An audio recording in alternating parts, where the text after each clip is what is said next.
Gods and the Wine, siamo a Roma, una delle serate che ci piace di più, ci piace portare a Roma vini della Toscana e far incontrare in questa magica cucina di Pierangelini i sapori un po' di tutta Italia. Giulia, qui siamo nel Valdarno, siamo a Fine Valdarno con la Pallavicino, la tua fattoria, e com'è in questo momento? L'inizio della stagione calda, come lo stiamo vivendo? Allora, sono i primi giorni di sole, come tutti, ecco, stiamo un po' vivendo questa stagione tra virgolette un po' anomala che sta portando in vigna questo grande, ecco, vigore vegetativo, però ecco, siamo ottimisti sul futuro delle prossime settimane e mesi e ci aspettiamo, ecco, una grande qualità perché siamo sempre ottimisti.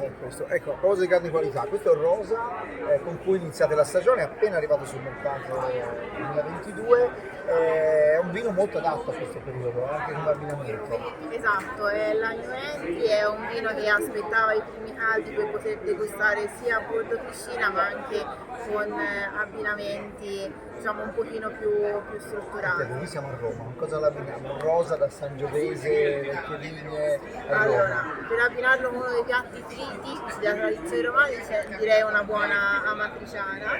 È un vino che comunque mantiene una sua freschezza ma anche una sua struttura, quindi ecco, può compensare bene la struttura di questo piatto. Il Valdarno famoso da secoli per i vini bianchi ma anche per la struttura dei rossi se giocati in un certo modo, e questo rosa nonostante il colore strizzi l'occhio al provenzale vi assicuro che in bocca c'ha effettivamente una bella struttura da rivelare quei piatti.